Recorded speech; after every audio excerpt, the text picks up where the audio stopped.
What's going on YouTube? It's Donnie B all day, bringing you the Franken Rambo knife. Franken Rambo knife, and you're saying, why is it a Franken Rambo knife? Well, because it's Frankened, Ramboed. All right, so basically what we have here is a 4-piece knife. And when I say 4-piece, I don't necessarily mean that it's in 4 pieces, even though now that I'm looking at it, it is. Cord, handle, steel, guard, 4 pieces. But it's from 4 different knives, and I'll start with this. This is from a budget Bowie, but it fits absolutely perfect, and I think it looks amazing. It was the best part of the budget Bowie. It's a really nice sheath. So I've got this really cool, beat up, rugged looking leather sheath. Next we have this blade is a Gilhibben blade, and I can't remember if it's called the Survival or Survivor or something. It was the copy of Jimmy Lyle's Rambo knives, and I mean it was a straight up copy pretty much, but that's what that is. The blade is from that. Now the handle underneath the cord is from the 1917 Frontier Bowie from Cold Steel. I modified the handle in the rear and along the ridges, and then I gave it a nice wrap. I also cut a 1/4 inch off of the rat tail that was hanging out of here, and I made a custom aluminum guard for this knife. Now, people would say, well, why'd you break a Hibben? I broke it on accident.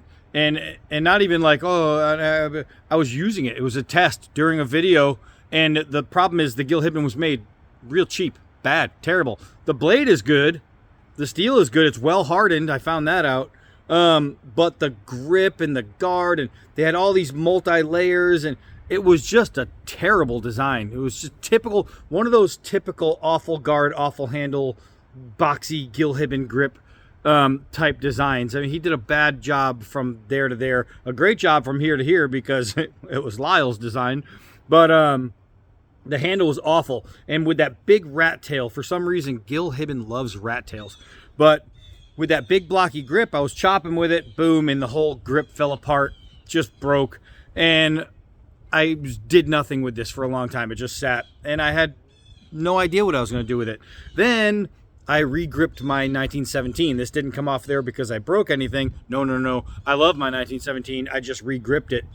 So I kept the handle scales sitting around thinking one day I'll use them. Well, one day I did. So, and then the guard, obviously, I just handmade that out of aluminum downstairs in the shop and gave myself something to put my finger against. So that's it. Now, I'm not going to do a full review because, hey, I already did a review on this steel when it was the Gilhibben, and the steel works out just fine. It's a 10.5 inch blade. Overall, the knife is around 16 inches, just about. But what I want to do is just see how well this handle is going to hold up. Now, as far as comfortability, it's the 1917 with rounder edges in the rear, rounder rear, and cord. That's it. But I want to see if the JB Weld is going to really hold up on this guy, and maybe it'll give you guys out there, people who have had a knife break on them, maybe it'll give you an option. Wow, that bites in so good. An option on what you can do if your knife breaks, and hopefully that'll hold up. If it doesn't, back to the drawing board. It's just JB Weld. So, but and this blade has such good bite, and it's chopping like crazy. It's I have to say the cord is really comfortable, and it's JB welded even on the grip itself. I JB welded, so the cord is welded onto the actual grip, so I shouldn't have any slippage or anything falling out of there. So far and right away, you just seen what it did. I need to know if I can pound on it though, so we'll go over and do a little bit of batoning, and not crazy stuff, but we'll see. I gotta say, this really greatly improved the knife.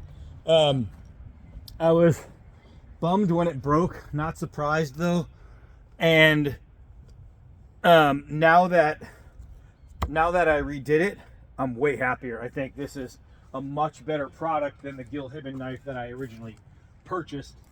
I think it's really cool. Now this is a toothed spine.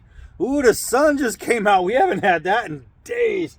This is a toothed spine, so batoning isn't ideal, but I do want to hit it a little bit and see if that vibration or anything is going to loosen in here. Yeah, baby. There we go. There we go. So far, so good. So what that tells me is, so far anyway, I did a pretty good job. Repurposing a broken knife. And luckily the steel wasn't broken. Boop.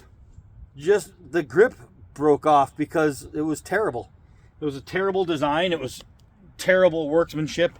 United Cutlery made it, and they did an awful job. Awful. And I'm not going to hold punches, and I'm not going to pretend and be a knife guy and try to, oh, you know, they did, but no, it was terrible. Those rat tail Gil Hibbens are really horrible, big, boxy, awful grips. And it's not like you're calling them out. It's just speaking the truth. And I think a lot of people get confused on that. They hear somebody say something bad about a knife, and it's like, oh, you're just being a dick. No, I'm telling the truth. That's all I'm doing. The truth is right there. I mean, you can see it. It broke. All right, so let's see here. Oh, that was a nice slice. I should have put more of an angle on it. Oh, golly. Getting caught up here. Oh, gosh. So, the blade itself, I like the blade straight through. And I will say this about United Cutlery. When they do the blades, they do heat treat them well. For the most part, I haven't had anything that was really bad. They do a pretty good job there. It's just usually overall construction. Even though sometimes they'll use really crappy materials, they seem to do crappy well, I guess you could say. Oh my gosh, even that little short swing just bit right in. Oh man. I'll tell you what, guys. This might be a winner. This might be a winner. The guard is pushed on, right? So what's holding the guard from rattling is the fact that this is pushed way forward. And I JB welded the back of the guard to the front of the grip, so that would help it hold on a little better. And it is. It's holding on pretty good. Right now I'm literally just walking around looking for something to hit. Let's see, I got all this loose dangly stuff. I don't know if I'm gonna be able to cut it because it's just hanging. And I absolutely did. That just is a testament of the grind angle on the edge. Very, very well done. I'll give it that. And again, got to be honest, right? If you don't like something, you don't like something, but you gotta look at that. You gotta be honest. And the grind angle is good. I'm not gonna go crazy with this video just because I already know what the edge is gonna do. I already know how it's gonna perform because we already tested that part. Today was more about the grip than anything. But I found out that I like the grip. I really like the grip. So if you are an owner of such a knife and you have had an issue with the rear, or maybe you just don't like it, maybe you put it in your hand and like any normal human being, you'd go, well, that feels like crap. You can rescale your knife. So even though it's like it comes down to about here, I think, and then it's a rat tail all the way through, but JB welding just that part. So if you took scales that you can either wrap around, now what happens is this is the level of the steel. So this is flat with the steel. This is over by about that much around. So you can make it boop a little bit smaller, which might be better for most hands. My hands are huge and this happens to fit me really good.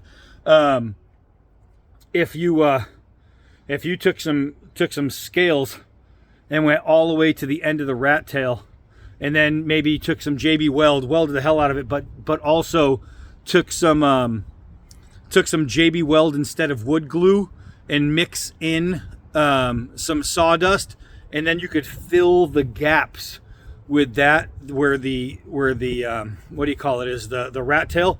That would hold it on like crazy. Remember, the rat tail is threaded, so that JB Weld is gonna just lock on like crazy.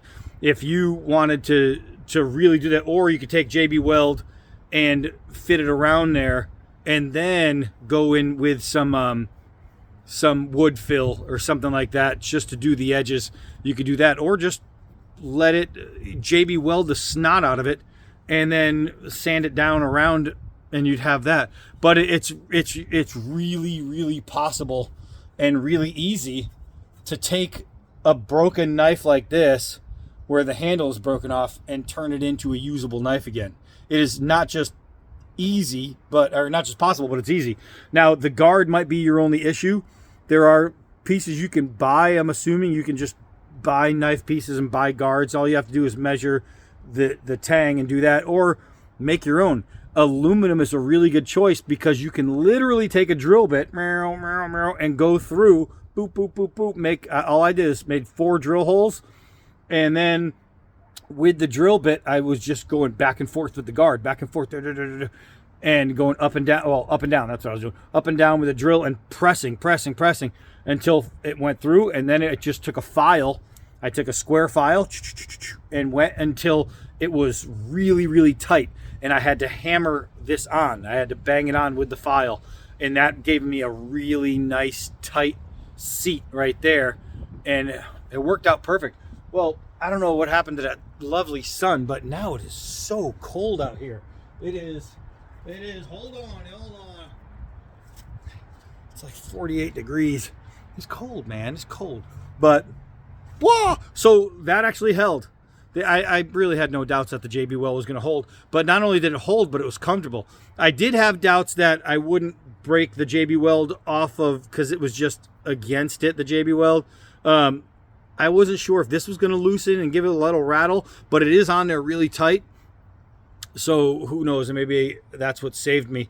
But guys, if you have a broken knife, don't throw it away. Don't throw it away. Just make it better. That's all you got to do, is make it better. I still have one over there, that that toothpick design, that Gil Hibben. It's always Gil Hibbens that's breaking. That Gil Hibben toothpick design that I might have to do something with too. I have no idea what I'm going to do, but I kind of got some things ticking around. So who knows? Maybe I'll get to that. But this one is an absolute winner.